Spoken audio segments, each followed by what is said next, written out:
Our next guest is a defensive stalwart for the Terps. He recorded the second most tackles last season for Maryland with 66, and he's going to be returning to College Park for one more season upcoming. Ruben Hyppolite, welcome on. So happy to have you on. Appreciate y'all, man, for having me. Appreciate it. I'm going to start with the most pressing news right now. NCAA 25. Did you opt in? Are you going to be in the game? For sure, I opt in. For sure. Definitely looking forward to being in the game. Definitely looking forward to seeing myself run around making plays like I do in real life. So it's gonna be fun. Was it a hard decision to decide to get into the game? I know it's going to be pretty cool being able to play as yourself now, right? Yeah, it wasn't hard at all. This is long overdue in my opinion. So I'm just excited for the opportunity, man. Just to be able to be in a video game, have younger kids or friends or whatever be able to use me, and take their teams to the next level. Talk us through the decision to come back to Maryland for next season. There's some losses over the offseason, but you were one of the big main players who decided to stay with the Terps. Yeah, really, my thought process behind coming back, I just wanted to use, this past season that I had as leverage to be able to, do whatever I wanted to do, which was either declare or come back for another year. I just wanted to have that freedom. That was my goal going into last season.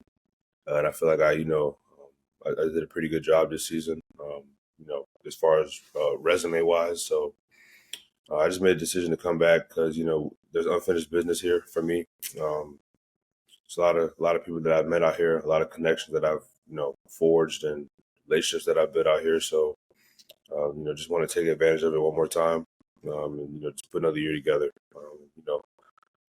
let God do the rest. So. In your mind, you mentioned it, but like, what is that unfinished business? Why'd you come back? What is that for you? Yeah, man, I feel like we're right there.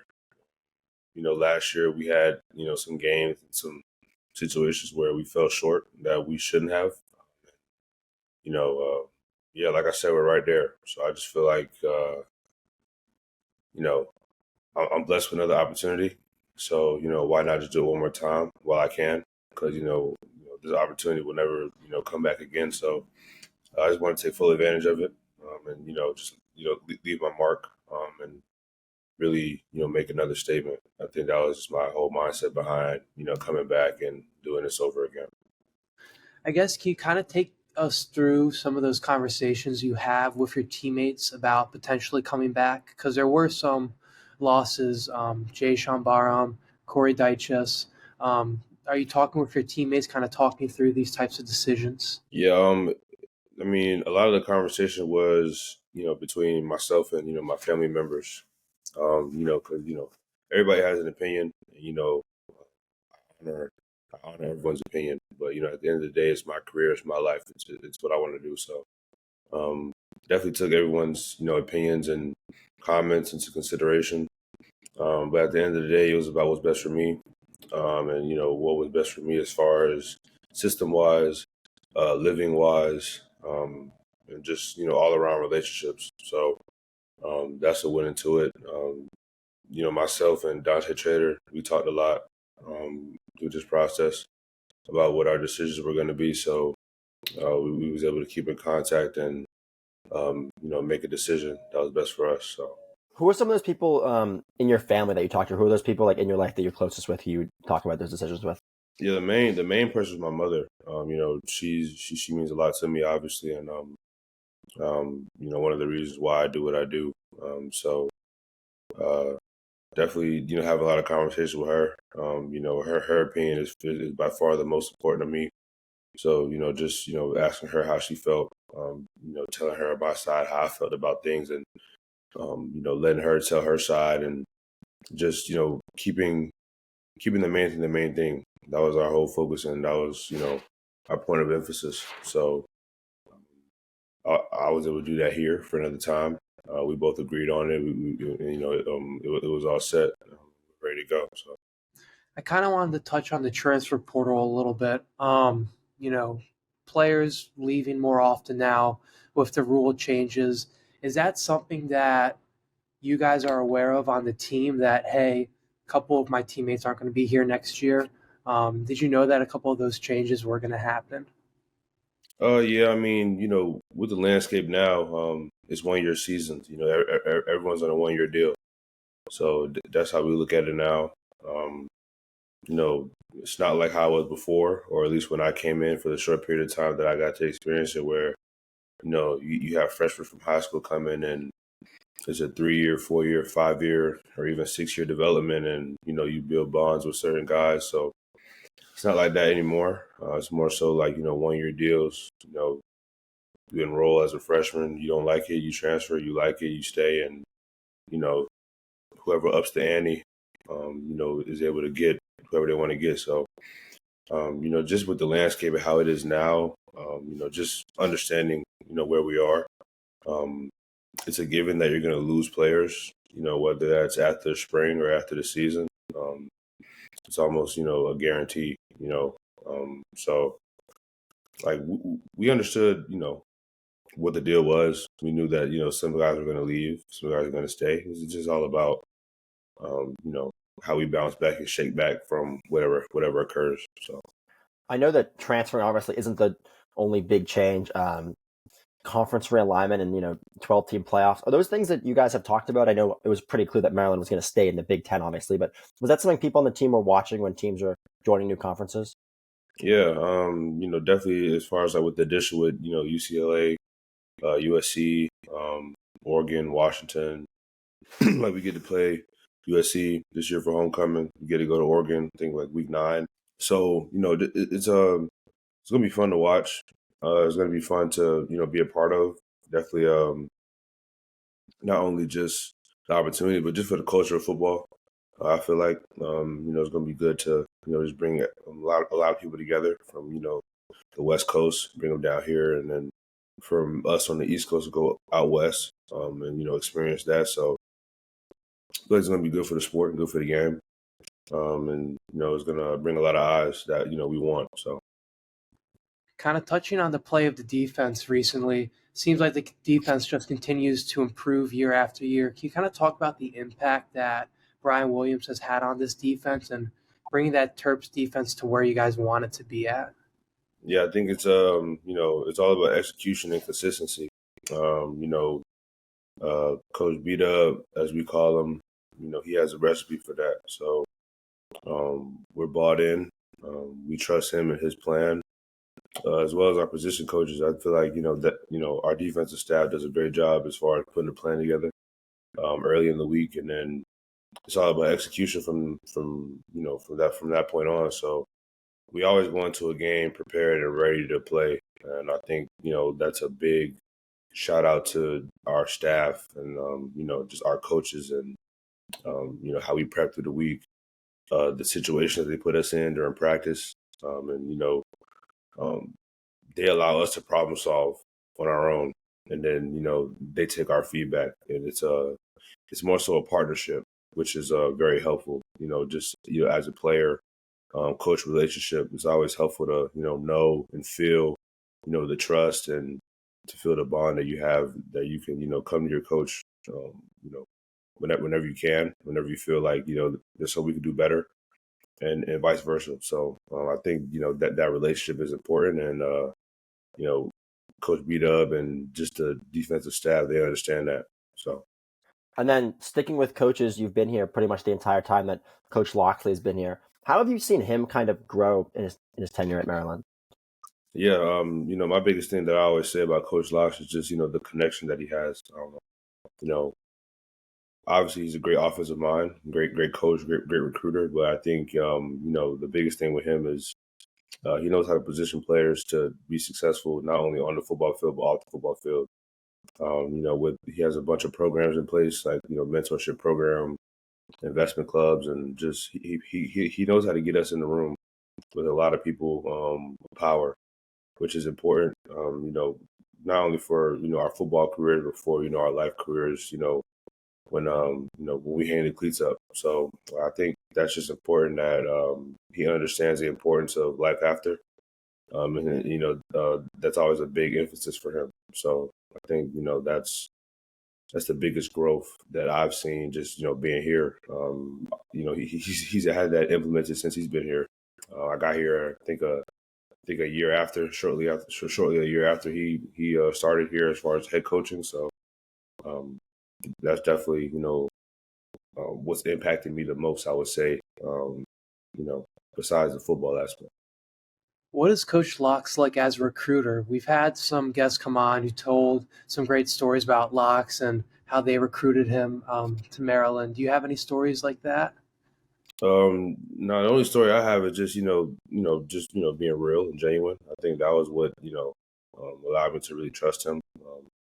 Very black and white, no gray area, which is I'm a huge black and white guy. I like things presented to me in a fashion where it's truth, it's honest, um, and it's unique in its own way. That's just how I operate as an individual. So I think he was just very straight up.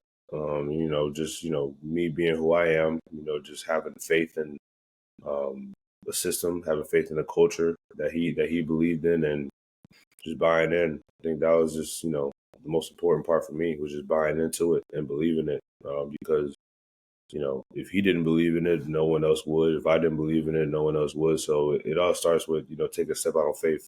And he did that for this program. I did it for this program, and we had I feel like we're reaping the benefits of it now. And it's starting to roll. So. In terms of recruiting, I know it was like 4 or 5 years ago now, but I know you decided to enroll early. What kind of goes into that decision, and what's kind of the process like on the high school side, and then why did you decide to enroll early? Yeah, I wanted to enroll early so I can get that spring ball under my belt. But unfortunately, that was around 2020, so COVID had started, and basically I like missed the spring. So it was like I came in the summer, like I was a summer enrollee, which was a bummer. But definitely during that time, I learned a lot about just how to live on my own, and just being accustomed to how to build the right habits off the field as far as simple things like when your parents tell you not to use too many paper towels after you wash your hands, and I use 3 or 4 at a time, and now I gotta spend damn near $100 a month on paper towels and getting that stuff. So um, it's just life lessons and life hacks that I learned during that time. Even though I didn't get the football aspect of it that I wanted, I definitely got the life experiences and the lessons from that just by enrolling early and just starting ahead of my class and just ahead of the game, being ahead of the game, being around the guys during the winter workouts, and being thrown in a fire. I think that helps me the most as far as development. Just me, who I am. I like just being thrown into stuff and just having myself figure it out. So that's really why I did it. I want to challenge myself. I feel like I superseded the expectations, and it's just my job to keep it going.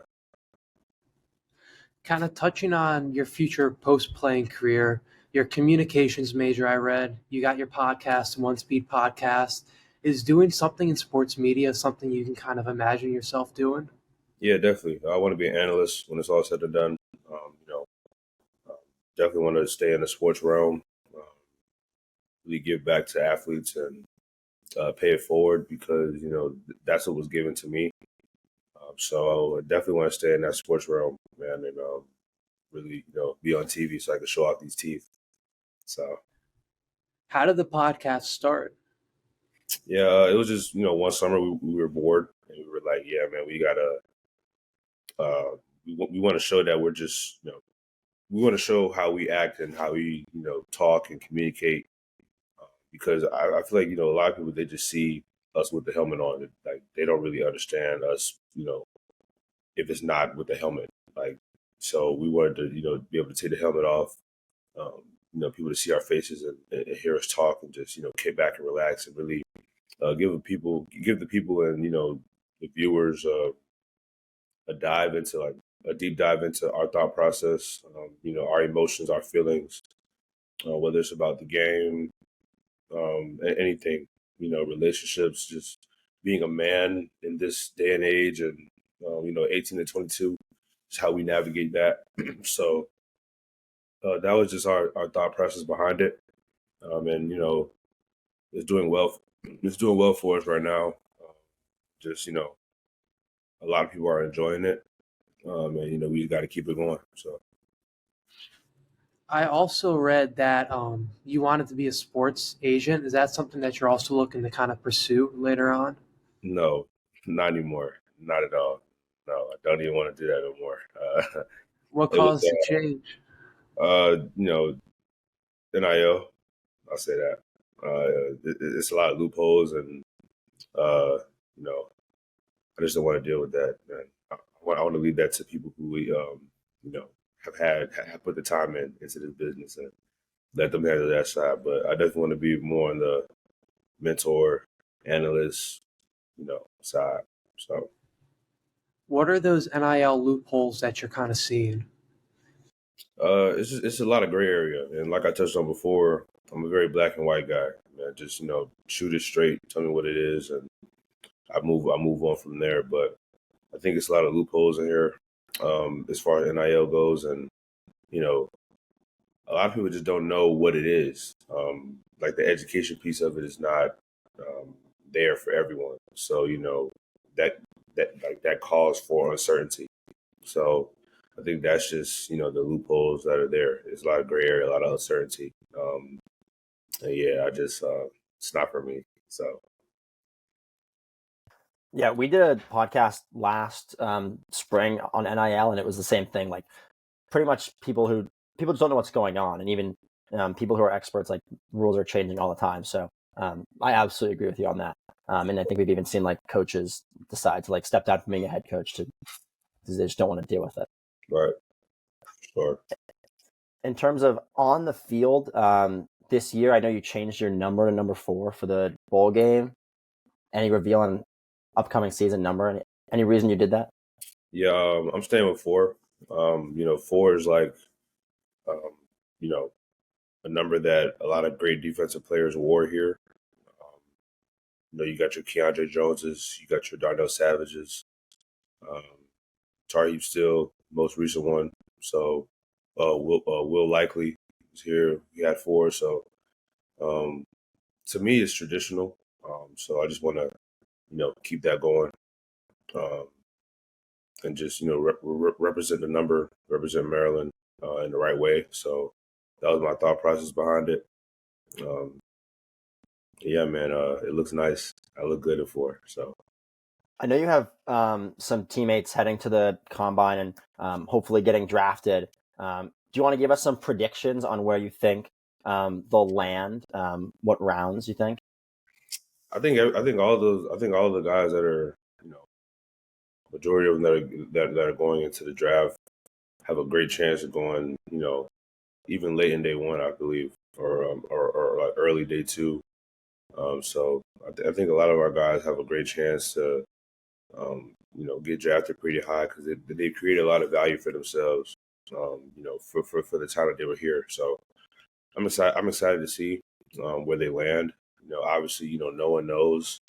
We only know, when draft day actually happens. But I have a great feeling that a lot of the guys are gonna, um, you know, get drafted high, make a lot of money, and then have very, very successful careers. And um, I'm just, excited to be in that position next year, God's willing. So.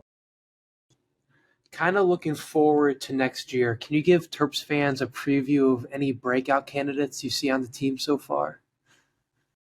We have a lot of young guys, man. I think our DB room is going to be really good. We're going to have a lot of playmakers on the outside. Is going to be able to make a lot of plays for us to help us out.